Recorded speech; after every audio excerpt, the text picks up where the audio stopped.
우리 하나님은 살아계십니다. 그 하나님의 살아계심은 오늘 우리가 살아가는 삶과도 그대로 연결되어져 있습니다. 여러분 어떻게 생각하십니까? 지금 하나님이 우리와 함께 하셔서 내 삶의 자리에 같이 걸어가시고 나를 붙잡고 계시는 것을 여러분은 정말 느끼고 계십니까? 여러분 알고 계십니까? D.L. 무디 아마 들어보셨을 겁니다.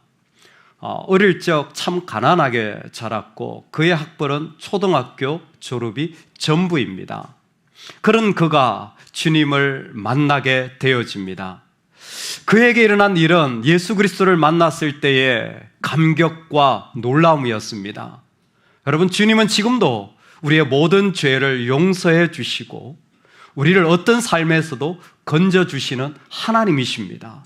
여러분, 예수의 이름을 붙잡으시기 바랍니다. 그 이름에 능력이 있습니다. 여러분, 예수의 이름으로 나아가시기 바랍니다. 그럴 때 우리 삶에는 나와는 다른 주님의 세계가 열려지는 것입니다. 무디에게 그와 같은 일이 났어요. 보지 못한 세계, 자유함과 기쁨의 세계가 막 가슴에서 막 타오릅니다. 그리고 이걸 나눠주고 싶어요. 막 누군가와 나눠주고 싶은데 용기가 좀 부족해요. 그래서 누군가와 나누려고 하니까 사람을 만나기가 좀 두려워서 만만한 대상을 삼는데 그게 누구냐면 아이들입니다. 어른을 만나기는 좀 그렇고 아이들에게 그 주님의 사랑을 전하는데 와, 이 아이들이 주님을 받아들이고 예수 그리스도의 자녀가 되는 일들, 애들이 막 그 어려운 상황 속에서도 기쁨으로 살아가는 일들이 막 일어나는 걸 보면서 됐다, 이제 어른에게 전해봐야지. 그리고는 어른들에게 똑같은 복음을 전합니다. 여러분, 아이나 어른이나 영혼은 똑같습니다. 그래서 말씀을 전하니까 역시 이 어른들도 그 은혜 속에 그리스도의 감격과 놀라운 사랑하심을 마음에 품게 되어지는 거예요. 그때부터 점점 더 담대하게 주님을 전하게 됩니다. 우리의 초라한 모습도 있지만 그 속에서 하나님은 당신의 복을 계속 허락하여 주시는 하나님이신 것 같습니다. 정말 작은 모습이었는데 하나님은 그 일들을 점점 세워가시는 것 같아요. 그렇게 말씀을 전하는 어느 날 영국에 있는 캠브리지 대학에서 말씀 요청이 오게 되어집니다. 저도 그 대학에 한번 방문해 봤는데 정말 유서 깊고 정말 똑똑한 사람들이 모인 곳 아니겠습니까? 그곳에서 이 무디 목사님 말씀을 전합니다. 유명한 일화가 그곳에서 나오죠. 말씀을 전하고 그 수많은 청중들 앞에서 말씀을 전하고 내려왔는데 한 학생이 다가오는 거죠. 그리고는 무디 목사님에게 정중하게, 목사님, 오늘 단어가 틀렸고 문법이 틀렸고 무슨 말씀을 이렇게 하십니까? 몇 번 틀리셨습니다. 이렇게 정중하게 말씀을 드린 거예요. 다음에는 좀 고쳐서 하시면 좋겠습니다. 그때는 무디 목사님 그러셨다는 거 아닙니까? 미안합니다. 제가 배움이 짧아서 제가 단어를 쓰고 사용하는 것이 부족합니다. 그런데 저는 이 부족한 말을 가지고 이렇게 예수 그리스도를 전하며 살아가는데 당신은 그 훌륭한 지식과 알을 가지고 무엇하고 계십니까? 우리가 가지고 있는 복음에 놀라운 능력이 있죠. 내가 가지고 있는 게 초라할 수도 있지만 그렇지 않을 수도 있습니다. 복음 안에서. 제가 하고 싶은 얘기는 그 장면입니다. 그 캠브리지 학생들이 말씀을 듣는데 이게 뭐 시골 촌동네 같은 아저씨 말씀이죠. 그 뛰어난 학생들의 말, 그 머릿속에는 아마 그 말이 너무 어눌하고 잘 들려지지 않았을 거예요. 근데 그 중에 7명, 그 유명한 캠브리지 세븐 피플이 나옵니다. 7명이 은혜를 받게 되어져요. 그 7명의 은혜를 받고는 마음이 활짝 열려지게 되고 정말 살아계신 주님 앞에 살아가야 되겠다라는 그 모습을 그 가운데 도전받게 됩니다. 그 중에 한 사람이 C.T. 스터드라는 사람이 있어요.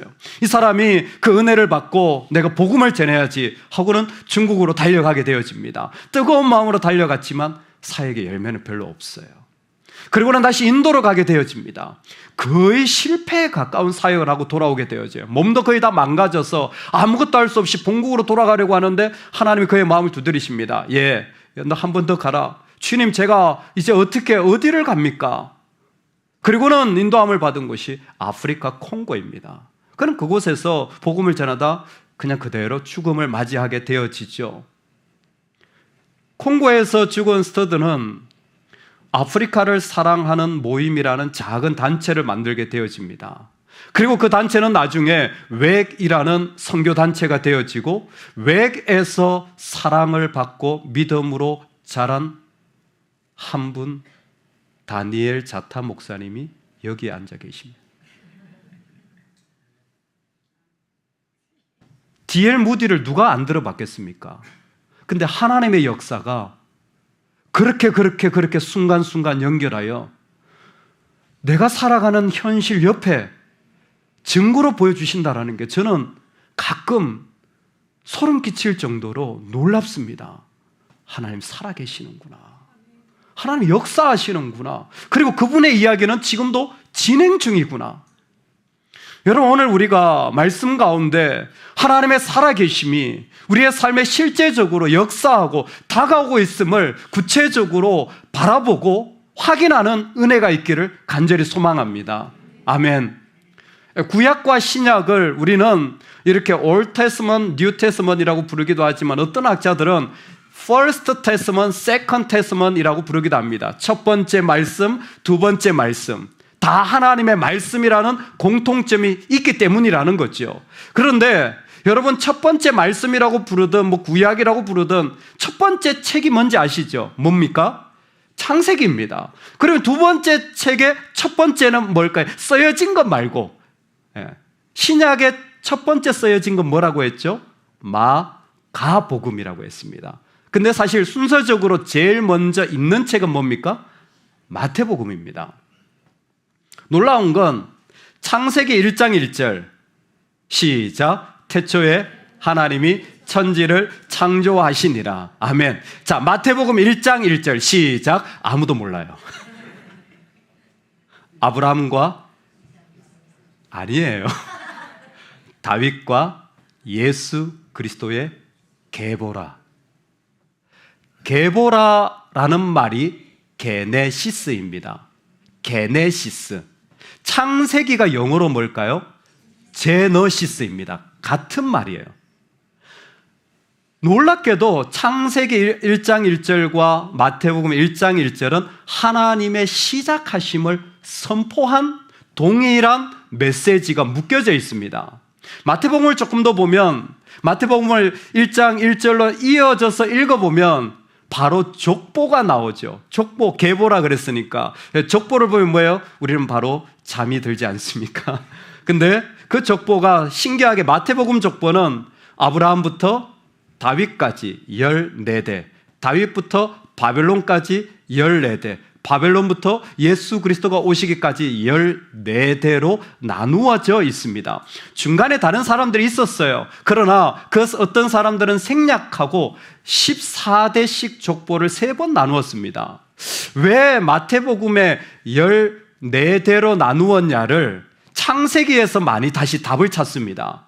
그 첫 번째 이유 가운데 하나가 요셉이 17살에 팔려가게 되어져요. 그리고 그가 30살에 총리가 되어집니다. 몇 년째 총리가 되었을까요? 14년째 총리가 되어진 거예요. 두 번째 또 다른 이유를 창세기에서 찾는데 바로 야곱의 이야기입니다. 야곱이 그의 부인을 얻기 위하여 2번이나 봉사해야 되는데 그 기간을 합치면 총 몇 년일까요? 14년입니다. 이 두 가지의 사건, 야곱이 부인을 얻기 위하여 봉사한, 그리고 요셉이 팔려나가서 총리가 되기 전까지의 모든 순간은 다 억압과 고통과 힘들게 섬겨야 되는 순간들이라는 것입니다. 예수 그리스도는 그 순간에 우리에게 찾아오셔서 우리의 구주가 되셨다라는 것이 마태복음이 우리에게 말씀하여 주는 장면입니다. 여러분, 그리고 오늘 저와 여러분은 그 어렵고 힘든 순간에 찾아오신 그리스도를 보여주는 설명서인 바로 야곱이 자신의 부인을 얻는 그 장면 속으로 조금 더 구체적으로 들어오게 되어진 것입니다. 라헬을 사랑했습니다. 세상에 제일 예쁜 여자는 제 아내 빼고 라헬입니다. 저는 라헬이 좋습니다. 그래서 제가 딸을 낳았지 않았습니까? 제 딸의 이름이 영어 이름이 레이첼입니다. 라헬이에요. 아빠가 지어줬어요. 저도 라헬을 좋아하거든요. 야곱이 라헬을 좋아했습니다. 참 쉽지 않은 시간이었어요. 형을 속이고 도망와서 마음에 어려웠는데 사랑하는 사람을 만났으니 얼마나 위로가 되었겠습니까? 그리고는 그 사랑의 모습을 오늘 말씀해 보니까 야곱이 라헬을 위하여 7년 동안 라반을 섬겼으나 그를 사랑하는 까닭에 7년을 며칠같이 여겼더라. 내 기한이 찼으니 내 아내를 내게 주소서. 아멘. 결혼하신 분들은 며칠 안 됐죠? 결혼한 지. 할렐루야. 할렐루야. 아니더라도 아멘 하시기 바랍니다. 할렐루야. 이를 꽉 깨물고 아멘 하세요. 할렐루야. 예. 이거는 고백해야 되는 거예요. 7년을 보냈지만 며칠 같은 거예요. 좋으면 시간, 어려움, 조건 아무 상관없어요. 그냥 금방 지나가 버립니다. 이 일이 실제로 이 야곱에게 일어난 거죠. 정말 그 시간이 다 지나가고 시간이 되었습니다. 내 아내를 내게 주소서. 내가 정말로 원하는 한 가지는 사랑하는 사람을 만나서 그 사람과 같이 있는 것이었습니다. 그랬더니 삼촌 라반이 그러냐? 오케이, 결혼식을 하자. 그리고는 잔치를 베풀고는 그 밤에 그의 결혼식에 부인을 데려다 줍니다. 그런데 누구를 데려다 줘요? 언니인 레아를 데려다 준 거예요. 반칙이죠. 약속은 라헬인데 언니를 데려다 준 거예요. 왜 그랬을까요? 이 야곱이 데리고 있으면 이게 이득이 될 걸 알았던 거예요. 그러니까 그 속에서 자기의 유익을 찾아가는 겁니다. 여러분, 우리가 믿음으로 거듭나지 못하면 자꾸 뭔가를 붙잡아요. 예수 그리스도 없으면 자꾸 붙잡아야 살아요. 라반 같아요. 이거 있어야 되고 저거 있어야 되고 이거 해결돼야 되고. 근데 예수 그리스도가 있잖아요. 아무것도 해결 안 돼도 괜찮아요. 이게 바로 라반이 보여주는 모습이에요.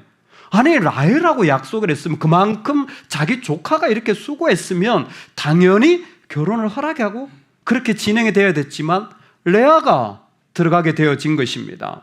야곱은 참 속상했습니다. 마음이 어려웠어요. 그 모습을 말씀에서 야곱이 아침에 보낼 레아라 라반에게 이르되 외삼촌이 어찌하여 내게 이같이 행하셨나이까? 내가 라헬을 위하여 외삼촌을 섬기지 아니하였나이까? 외삼촌이 나를 속이시면 어찌 됨이니까? 어찌하여 내게 이같이 행하셨나이까? 우리가 살아가면서 제일 많이 하는 질문이 이거 아닙니다. 왜 나한테 이런 일이 생기지? 왜 나한테 자꾸 이런 일이 생기지? 왜 자꾸 나를 이렇게 만드시지?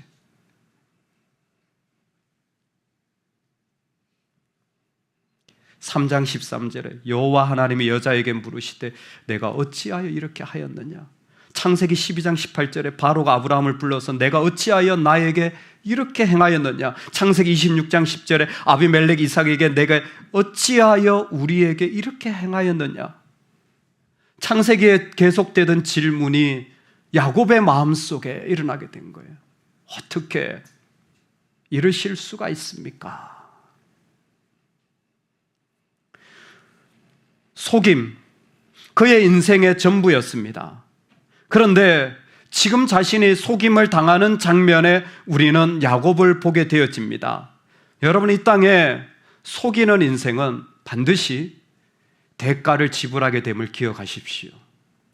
거짓으로 말한다면 그게 지금 내 자존심을 좀 보존하고 내 재정을 좀 아낄 수 있고 지금 내 관계를 유지할 수 있는 것처럼 보여도 속임은 반드시 나중에 그 대가를 지불하게 되어져 있습니다.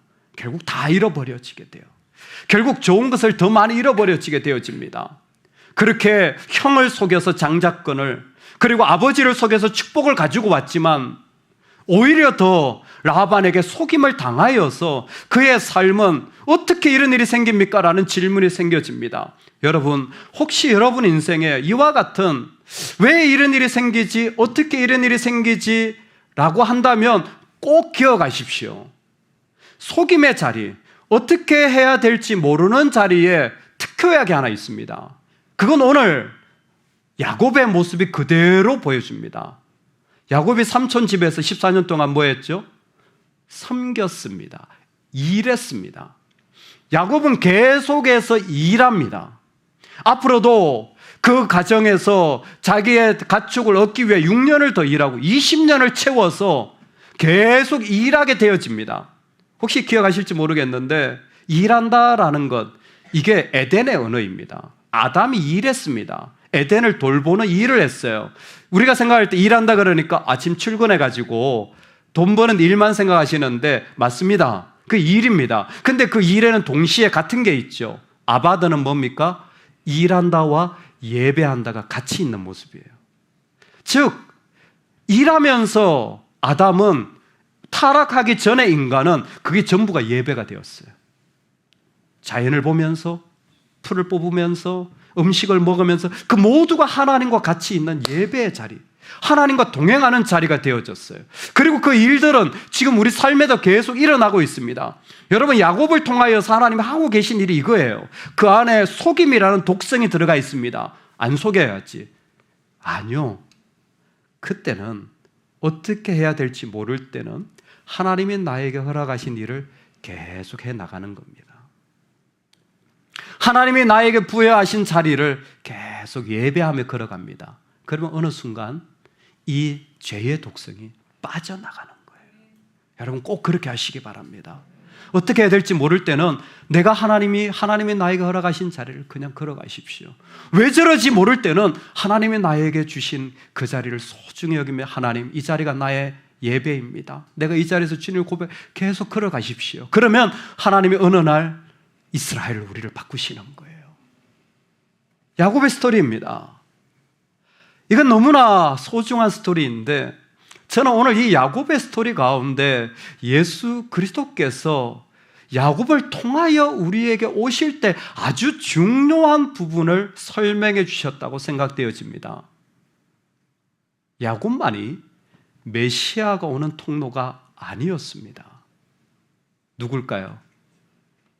레아입니다. 레아예요. 레아야말로 그리스도가 이 땅에 오신 너무나 소중한 하나님이 사용하신 사람입니다. 그 레아가 어떻게 등장합니까? 야곱이 아침에 보니 레아라.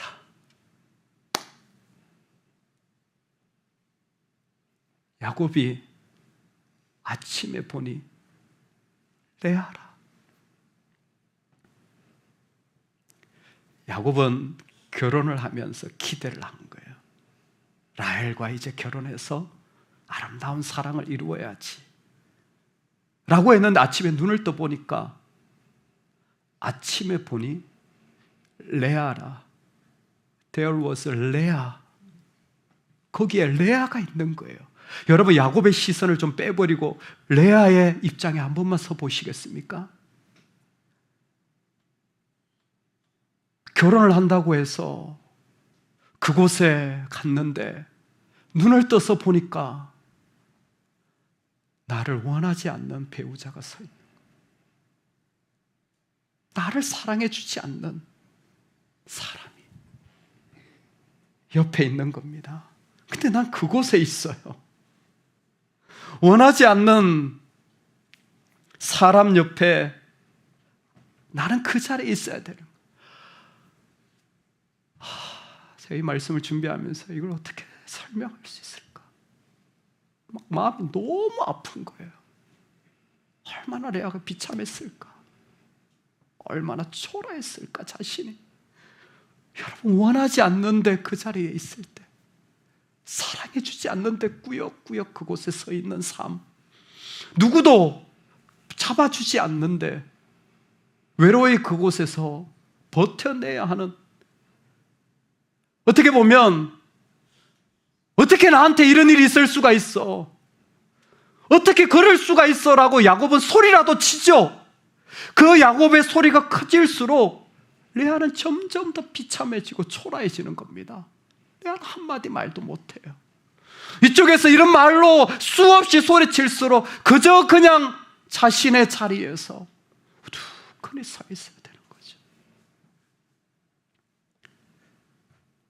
때로는 우리가 살아가는 삶의 자리가 이와 같은 자리가 아닐까 생각되어집니다.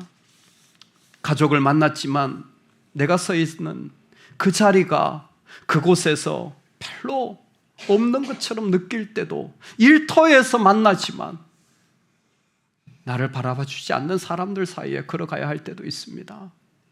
레아 1, 레아는 시력이 약하다 그랬어요. 라헬은 아름답다 그랬는데 반대로 레아는 시력이 약하대요. 사실 요즘 번역은 레아는 부드러운 여자라고 번역을 하더라고요. 참 좋은 번역입니다. 말 자체가 부드럽다라는, 그 눈이 부드럽다라는 의미가 있기 때문입니다. 그러나 문장에서 그러나 라헬은 아름답더라라는 말씀을 보면 레아의 눈에 대한 표현이 결코 긍정적이지만 않은 것 같습니다. 상황은 이렇습니다. 여러분, 이삭이 리브가를 만날 때 리브가가 너울로 자신의 얼굴을 가렸다라는 표현이 있어요. 너울로. 즉 요즘 우리가 보는 것처럼 이렇게 중동 문화에는 이렇게 너울로 자기 얼굴을 가리고 눈만 보이지 않습니까? 지금 아마 레아도 그 상황 속에서 자신이 보여줄 수 있는 건 눈밖에 없어요. 근데 그 눈을 봤는데 하나도 매력적이지 않고 오히려 실망스러운 겁니다. 그게 레아의 모습이에요. 뭔지 모르지만 내가 보여줄 수 있는 게 이것밖에 없는데 이게 부족해요. 결핍이에요. 이게 온전하지 않아요. 나도 알고 그 사람도 알아요. 그러니까 아름다움에 반대되는 실망스러움이 그대로 있는 자신의 삶의 조건이 레아입니다.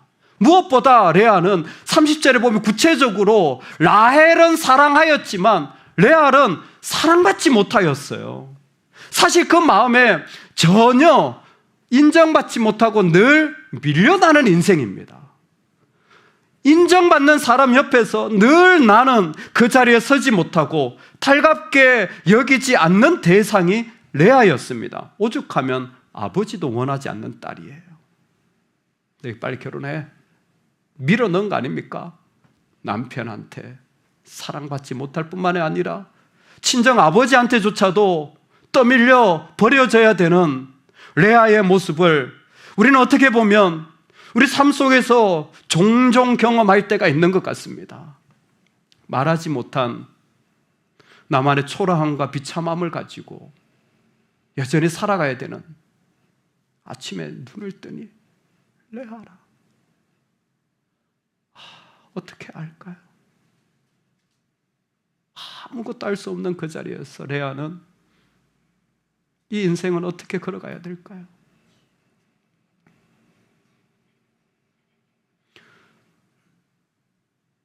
여러분, 이때 꼭 한 가지는 기억하시기 바랍니다. 오늘 꼭 이 말씀은 기억하고 가시기 바랍니다. 저를 따라서 한번 믿음으로 선포하겠습니다. 하나님은 복을 쌓아가신다. 여러분, 뭐라고요? 하나님은 복을 쌓아가신다. 한 번만 더 하겠습니다. 하나님은 복을 쌓아가신다. 여러분, 오늘 레아를 통해서 하나님이 꼭 말씀하고 싶으신 게 있습니다. 그게 뭐냐 하면 초라하고 비참하지만 하나님이 레아가 사랑받지 못함을 보시고 라고 말씀하시는 거예요. 하나님이 레아가 초라하고 비참한 상태임을 보시고 그랬어요. 하나님이 보십니다. 우리 하나님은 보시는 분이에요. 우리의 아픔과 우리의 초라함을 하나님은 보시는 거예요. 하나님은 우리의 결핍을, 하나님은 우리의 컴플렉스를, 하나님은 우리가 넘어지고 안 되는 부분을 하나님은 보시는 분입니다. 여러분, 우리가 생각하는 것과는 좀 다른 것 같습니다. 우리는 누군가를 볼 때 그냥 봐요. 이렇게 어머, 전 목사님 보니까 잘생겼네. 보이시죠? 할렐루야. 안 보이시면 말고 보여요. 근데 그냥 우리는 이렇게 봅니다. 멀뚱멀뚱. 그죠? 보는 게 그거죠, 뭐. 보는 거니까 이렇게 보잖아요. 하나님의 보시면 그게 아닙니다. 하나님의 보시면 정확하게 성경에서 이렇게 표현되어 있습니다. 여호와 이레입니다. 이게 하나님의 보심이에요. 여호와 이레의 뜻이 뭐죠? 하나님이 준비하신다. 아브라함이 이삭을 데리고 모리아산에 올라갔는데 아들을 죽이려고 했더니 하나님이 양을 준비해 놓으신 거예요. 그때 여호와 이레라고 말하는 거예요. 사실 그때 여호와 이레라고 말할 때에 그 모습의 본질은 여호와 이레의 하나님을 그 자리에서 드러내길 원하신 거예요. 구체적으로 말하면 여호와 이르의 아도나이입니다. 이르에라는 것은 라라는 하나님이 보신다라는 말에서 나온 말이에요. 하나님이 보실 때는요, 하나님이 준비하시는 거예요. 하나님이 보실 때는 그곳에 하나님이 자신을 나타내셔서 그 일을 준비하시고 이루신다. 이게 하나님의 보심이에요. 한 번만 더 설명을 드리겠습니다. 하나님의 보심은 우리와 달라요. 하나님이 보시면 하나님이 그 속에서 자신을 나타내시고 그 속에서 자신을 나타내실 뿐만 아니라 그 일을 준비하시는 분이에요. 그래서 아브라함 이야기에 중요한 게 뭐냐면 이삭을 데리고 와 순종한 믿음 아니요. 결론은 아브라함의 믿음이 대단하더라가 아니라 여호와 이레더라가 결론이었어요. 이게 중요한 거예요. 아브라함이 아들을 데리고 올라갔지만 하나님은 그 속에 아브라함을 통해서 자신을 나타내신 겁니다. 자신을 나타내셔서 여호와 이레 하나님이 보고 계심을 사람들에게 알려주고 싶은 거예요. 그게 그 스토리의 결론이에요. 우리의 결론도 그렇게 되기를 원합니다. 하나님이 나타내신 바 되어진 거예요. 지금 그겁니다. 하나님이 보시는 거예요. 하나님이 보셨더니 레아의 그 외롭고 비참하고 정말 버려진 산 같은 자리에 하나님이 보신다. 하나님이 보신다. 그리고 아들을 낳았어요. 아들이란 말이 합치자 르우벤이라는 말이 그대로 나옵니다. 르우벤은 하나님이 보신다예요. 하나님이 보실 뿐만이 아니라 조금 가니까 그 하나님이 나를 들어주시기도 하는 거예요. 하나님 나를 들어주시는 것이 너무 놀랍습니다. 그래서 시몬이라는 이름을 붙여요. 그리고 그 말로 말미암아 내가 드디어 함께 연합할 수 있는 계기가 되어졌어요. 레위라는 이름을 아들에게 붙여줍니다. 여러분, 우리가 비참할 때 우리가 가지고 있는 믿음은요, 우리 하나님 이 땅에서 살아계심을 보게 하여 줍니다. 그 하나님 우리 삶 속에 나타내셔서 보시고 들으시고 연합하게 하고 마지막이 뭡니까? 하나님을 찬송하는 거예요. 유다입니다. 유다.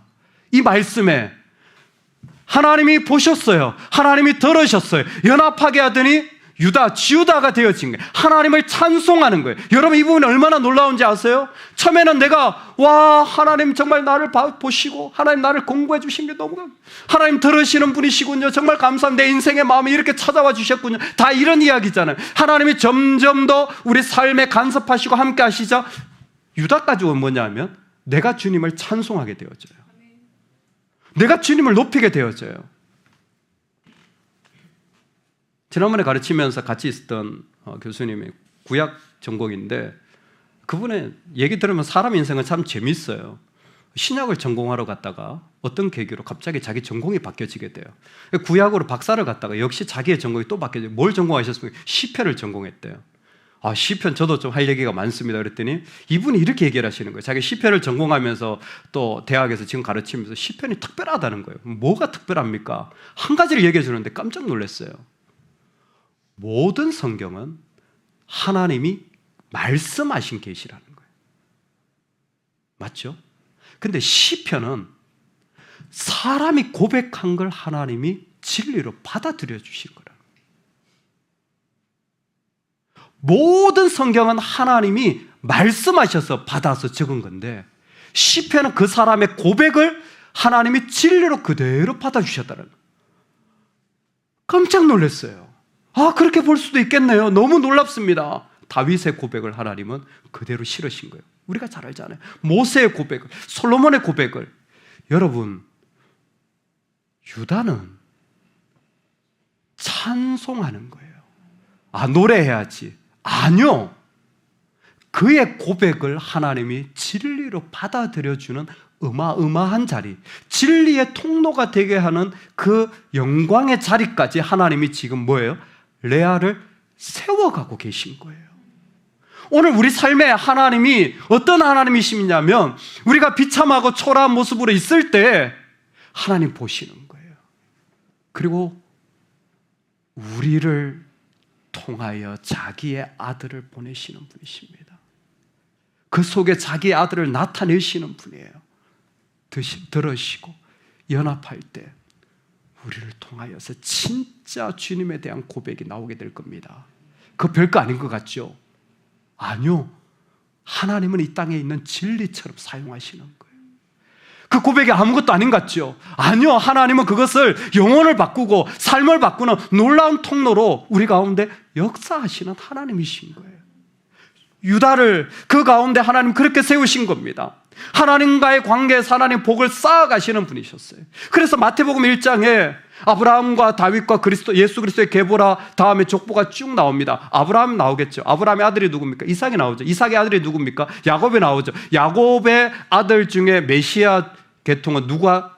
유다를 통해서. 재밌는 게 뭔 줄 아세요? 아브라함이 이삭을 낳습니다. 이삭이 야곱을 낳습니다. 야곱의 아들은 유다와 그의 형제들이라고 표현되어 있습니다. 유다와 그의 형제들이에요. 외로웠던 삶의 자리에 하나님이 쌓아가시자 어느덧 함께하는 메시아 백성들이, 함께하는 하나님의 사람들이 그 가운데 있음을 족보는 우리를 통해 보라는 거예요. 유다와 그의 형제들이에요. 그리고 하나님은 그 레아의 아픔을 통해 자신의 아들을 보내시는데 이렇게 표현되고 있습니다. 유대 땅 베들레헴아 너는 유대 고을 중에서 가장 작지 아니하도다. 내게서 한 다스리는 자가 나와서 내 백성 이스라엘의 목자가 되리라. 마태복음 2장에 나오는 유명한 그 베들레헴을 통해 예수 그리스도가 오신다는 표현이 있죠. 여러분 이 말씀이 이렇게 되어 있습니다. 유대 땅 베들레헴아, 제가 영어로도 말씀드린 But you Bethlehem in the land of Judah, in the land of Judah, 유다의 땅에, 유다의 땅에, 유다가 살아가는 그 아픔의 자리에 있지만 하나님을 찬송하는 그 자리를 통하여 내가 나오게 할 거야. 그 가운데 나를 나타내고 하나님의 선하심이 일어나게 할 거야. 여러분, 메시아가 우리에게 주신 놀라운 생명이 여기에 있습니다. 우리가 예수 그리스도를 고백할 때 우리 안에서 내 아무것도 아닌 삶의 자리에 유다의 땅에서 내가 내 목자를 나오게 하리라 라는 이 말씀의 역사가 지금도 메시아를 부여잡고 예수 그리스도의 이름을 부르는 자들 속에 일어나게 되는 줄로 믿습니다. 하나님 지금도 그래서 우리 삶의 복을 쌓아가십니다. 난 아무것도 안 보이죠? 맞습니다. 정말 이럴 수가 있습니까? 소리라도 칠 수 있는 사람은 감사한 거예요. 소리도 치지 못하고 끙끙 앓고 살아가야 되는 삶의 자리지만 우리가 주님을 부여잡을 때 주님은 반드시 지금도 자신을 나타내셔서 그 일들을 점점 쌓아가셔서 어느덧 나는 상상할 수 없는 하나님의 자리들까지 걸어가게 하시는 거예요. 마치 시티 스터드가 그거 집회에서 나온 것처럼. 여러분, 지금도 주님은 우리 삶에 가장 좋은 것을 허락하시는 하나님이신 줄로 믿습니다. 여러분 믿으십니까? 내 비참함 속에서도 하나님은 분명히 아름다운 것을 만들어가고 계십니다. 믿으십니까? 아멘. 아멘. 얼마 전에 정말 외모라면 저도 뒤지지 않는데 잘생긴 목사님을 한번 만나게 되었습니다.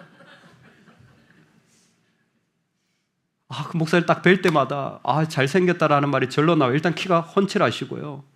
그리고 스타일이 강남 스타일입니다. 옷도 잘 입으시고 그리고 몸매도 잘 갖춰졌어요.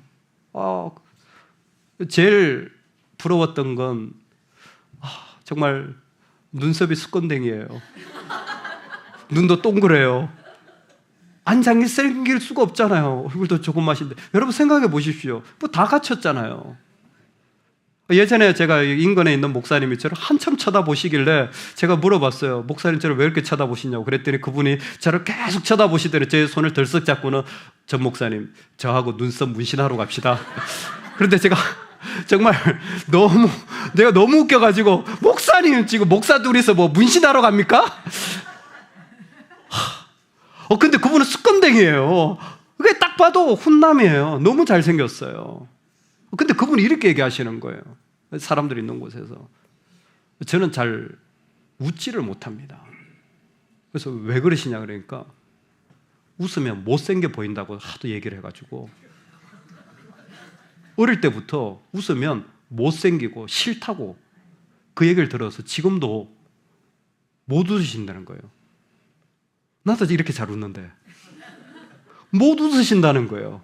그래가지고 제가 순간적으로 저도 모르게 목사님 누가 그러냐고 말도 안 된다고 그랬더니 진짜로 피식하고는 다시 얼굴이 굳어지시는 거예요. 이게 이만저만 스트레스가 아니라는 거예요. 강대상에 섰는데 목회를 하시거든요. 성도를 뵐 때마다 웃어야 되는데 일단 눈빛을 잘 못 맞추세요. 아니 그렇게 잘생겼는데 눈빛을 잘 못 맞추시고 그리고 웃지를 않아 사람이. 그러니까 성도님들이 항상 오해를 하는 거예요. 화나셨어요? 기분 나쁘세요? 제가 뭐 잘못했나? 근데 그게 아닌데도 표정 자체가 항상 굳어 계세요. 왜냐하면 어릴 때부터 웃으면 못생겼고 싫다고 아마 심한 말도 들으신 것 같아요. 이게 얼굴이 굳어지신 거예요. 그럴 수도 있겠구나. 근데 그리고 나서 이분이 더 힘든 자신의 삶을 얘기하시더라고요. 사실 그거는 어떻게든 자신이 좀 이렇게 노하우가 생겨서 극복이 되어지는데 정말 힘든 이야기가 뭐냐면 40대 지금 중후반인데 자녀가 없다는 거예요. 근데 목회를 하면서 자녀가 없으니까 사람들이 주례 부탁을 할 때도 삐죽삐죽하고 성경에 아이 이야기를 할 때도 나도 마음이 힘들고 사실 교회에서 아이들을 볼 때마다 마음이 참 축복이 되지만 또 한쪽으로는 어려운 마음이 들기도 하고 그러니까 이게 말 못할 어려움이라는 거예요. 정말 왜 하나님 나한테 이러실까? 왜 하나님 나한테는 안 주시지? 그러고 마음이 너무 힘들다는 거예요. 근데 그 얘기를 듣던 앞에 계신 교수님이 얼굴을 활짝 웃으시면서 말은 독설 같은 말을 하는 거예요. 웃으시면서 뭘 그런 걸 가지고 염려하세요? 뭘 그런 걸 가지고 염려하세요? 하나님이 많은 아이들 사랑하라고 하시는 거니까 염려하지 말고 더 좋은 거 주실 겁니다. 근데 순간적으로 뭘 그런 걸 가지고 염려하세요 하는데 이분은 정말 그게 가슴이 아픈 이야기. 여러분 만나보셨습니까? 저는 정말 그것 때문에 눈물 오랜 동안 기도하는 분들을 많이 만나봐서 이게 그 얘기 뭘 그런 걸 가지고 염려하세요 그런데 순간적으로 말을 못 하겠는 거예요. 누구도 침묵이 이렇게 쎄한 침묵이 싹 흐르는 거예요. 근데 이분이 아랑곳하지 않고 더 많은 아이들 사랑하러 가는 겁니다. 하나님 더 좋은 거 주셔요. 뭐 그런 거 가지고 염려하지 마세요. 제가 개인적으로 놀랬지만은 많이 놀라지 않은 것은 그 교수님을 알고 있기 때문이었습니다. 그 교수님도 자신의 이야기를 해나가시는 거예요. 내가 50대 후반입니다. 저도 자녀가 없습니다. 목회하고 있으면서 여전히 그 마음이 뭔지 알지만 뭘 그런 걸 가지고 염려하세요? 하나님이 더 많은 아이들 교회 보내주시는데 그 아이들 내 아이들이라 사랑하고 또 다른 더 좋은 하나님의 계획이 있는 줄로 믿고 나가면 되지. 그거 없는 것 가지고 우리가 가진 그리스도의 복음이 얼마나 영광스러운데 그거 가지고 염려하지 마세요. 얼굴을 웃으면서 말은 독설을 막. 근데 정말 우리가 그렇지 않나요? 맞아요. 초라한 거. 진짜 비참한 거 맞아요. 사람이. 그런데 하나님은 우리에게 생명을 주셨고 가장 영광스러운 복음을 주셨잖아요. 그리고 그 복을 우리 삶에 쌓아가고 계시는 겁니다. 여러분 지금 결정하셔야 돼요. 어떤 결정을 내리느냐? 나의 흔적을 남길 것인가? 내가 이렇게 아팠어, 내가 이렇게 힘들었어, 내가 이렇게 상처받았어, 내가 이렇게 억울해, 나는 이런 어려운 삶을 살았어, 내 흔적을 남길 것인가? 여호와 이레, 주님의 흔적을 남길 것인가? 하나님이 그 속에, 이건 아무것도 아니야. 하나님이 주신 은혜, 하나님이 주신 사랑, 그분의 복음의 생명력, 그게 얼마나 좋은 줄 알아? 그것 때문에 나는 얼마나 감사한 줄 알아? 아무것도 아니야. 염려할 것도 없어. 저와 여러분이 살아가는 삶의 자리에 우리에게는 주님이 계시기에 주님의 자리가 남겨지기를 원합니다. 하나님의 말씀은 살았고 운동력이 있어 좌우의 날선 어떤 금보다도 예리하여 혼과 영과 및 관절과 골수를 찔러 쪼개기까지 하며 또 마음의 생각과 뜻을 감찰하나니 지으신 것이 하나라도 그 앞에 나타나지 않음이 없고 오직 만물이 우리를 상관하시는 자의 눈앞에 벌거벗은같이 드러나느니라. 그러므로 우리에게 큰 대제사장이 있으니 성천하신 자 곧 하나님 아들 예수시라. 우리가 믿는 도리를 굳게 잡을지어다. 우리에게 있는 대제사장은 우리의 연약함을 채울하지 아니하는 자가 아니요 모든 일에 우리와 한결같이 시험을 받은 자로 돼 죄는 없으시니라. 그러므로 우리가 긍휼하심을 받고 때를 따라 돕는 은혜를 얻기 위하여 은혜의 보좌 앞에 담대히 나아갈 것이니라. 아멘. 우리가 아파할 때마다 주님은 다 받아내십니다. 내가 어려울 때마다 주님은 그 모든 것을 나의 것으로 만들어내십니다. 그리고 그 속에 하나님의 은혜의 흔적을 남기시는 분이 우리 주님이십니다. 우리에게 그 예수님이 계십니다. 여러분, 우리에게 그 사랑이 있습니다. 우리에게는 그 놀라운 은혜가 있습니다. 저와 여러분의 삶 속에 이 사랑을 선포하고 고백하며 예배하며 살아가는 복이 있기를 진심으로 축복합니다. 아멘.